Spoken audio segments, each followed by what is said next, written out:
Boys, get this man a diaper. Yes, sir. Yo, hold up. I didn't say shit about wearing a... Hey, what the hell, man? Let me go. Yo, if you don't cut it out, I'll... Oh.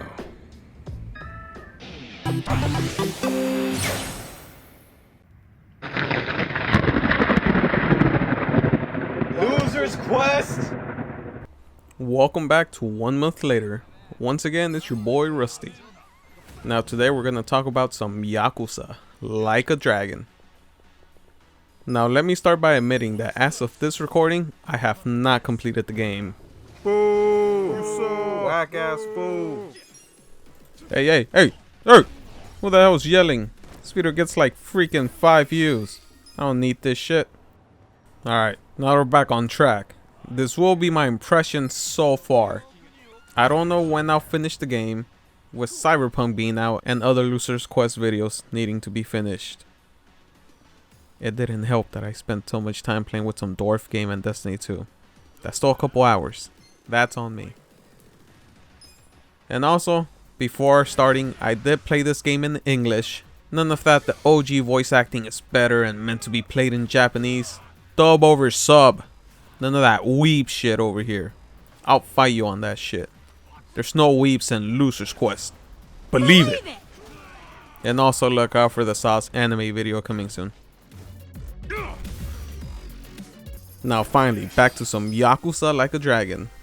For some context, I never played the other Yakuza games, despite some of them being remade and even available on Game Pass. Stop playing and sponsor us, Game Pass. The games look like such an established franchise and I never knew where to jump in. I heard amazing things about the stories and side quests, but I just let them pass me by. When Like a Dragon was announced, I was intrigued, and after a bit of research, it seemed that this game was also more divorced from the main overarching story of the franchise, meaning it was a good place to jump in. One big interesting thing about this game was that it will be a turn-based game. Now if that turns you off, then I must say you are no man or woman of culture, and I will fight you. I do get the preference of not liking turn-based, but I think it does serve the game well in this context because the main character Ichiban sees his life as if he's the hero in Dragon's Quest.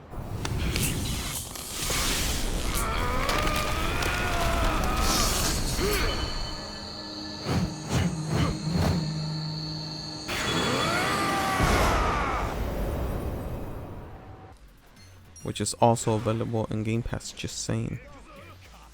He sees his life so much as Dragon Quest that even his enemies and himself transform when starting battle as he imagines they are in the context of a game. Whoa! What just happened? Did you see those guys freaking transform? Huh? What are you raving about? You know this isn't a video game, right? Come back to Earth. No one else sees this? Well, whatever. At least it's more fun for me. It is odd, but Ichiban is an odd man. And to be honest, from some quotes in the game, the most relatable character I've ever played as. That reminds me. You find yourself a girl yet? No, sir. I'm like a reverse chick magnet. Damn. This motherfucker's spitting. Now, if you are interested in the game, despite it even being turn-based for some of you weirdos, this game's intro is like an hour of spread out cutscenes and immediately got me hooked on the story. The introduction to the character and supporting cast really gets you invested in their lives, goals, and struggles. After the intro, the game shows you its more chaotic sides with ridiculous side quests that kind of, tone down the seriousness of the main story. A lot of these side quests I had trouble passing up just because I wanted to see how they played out. Minor spoilers, I'll just talk about a few of the little side quests from the beginning of the game that aren't that important, but just memorable enough to maybe make a point. The side quests have a weird range from helping a man get materials to build a gift for a boy who reminds him of his son, to fighting a sumo wrestler to protect a permission tree, just because this permission is important to a little girl. The game has range, and I love it. Now the story is a bit more serious, but it still allows a lot of lighter side in the characters when they're interacting with themselves. It really works well over time to build up the bonds of these characters that are kind of forced in a weird position to be in the story. And a lot of it is very sweet, and it's, you know, it's not too far-fetched. Overall, you'll still have a lot of variety even if you decide to skip the side quest. The main story does deviate to some craziness enough. Gameplay itself is quite standard for a turn-based game. They incorporate elemental damage in the form of Ichiban seeing life as a game. You'll get some weird sources to do elemental damage, like through Namba, who's kinda your homeless wizard, as he drinks alcohol and spits it out in front of a lighter to create a little flamethrower for flame damage. And Seiko, your hostess ally and probably best girl for gaming 2020, popping off a champagne bottle for water damage. It's up to you to pick the right attacks as your enemies have weaknesses. Unfortunately, the game did patch in this missing feature, which other games kinda like Persona have the thing where if you target an enemy with a specific attack, it'll tell you if they're weak against it.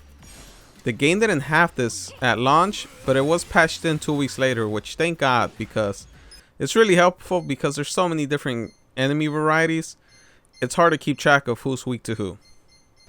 Besides that, the game also does has items and leveling up and stats.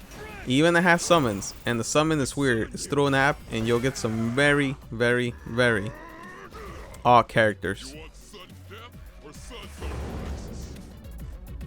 Service with a pounding.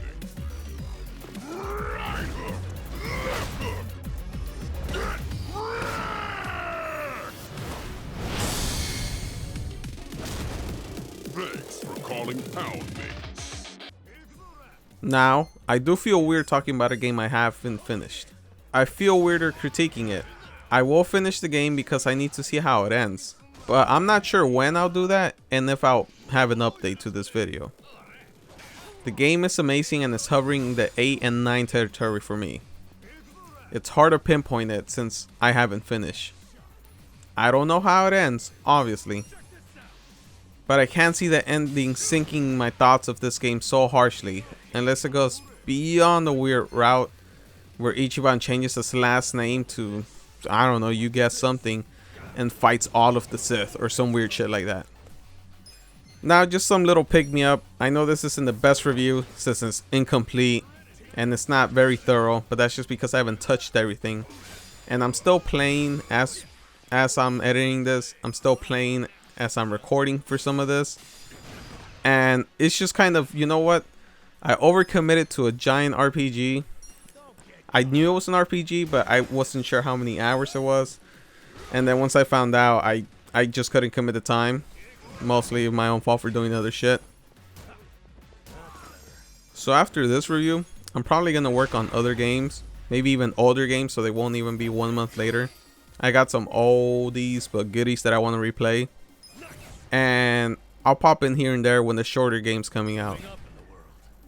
I probably won't make a Cyberpunk video because I know that's all the rage, but everyone, including your mom, is already talking about that game. You don't need my input. If you're gonna get it, you're gonna get it. If you're not, I'm not gonna change your mind, and you're probably not even seeing this. As for the channel, we have an Animaniacs video coming soon, a second half of The Mandalorian Season 2, and an anime video coming from the ZA. Till then, like and subscribe. Goodbye.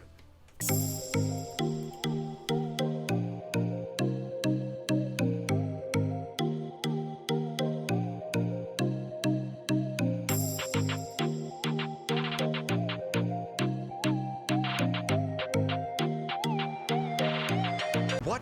You mean Part-Time Hero didn't send you? Da-da-da-da! Never fear. Part-time hero is here.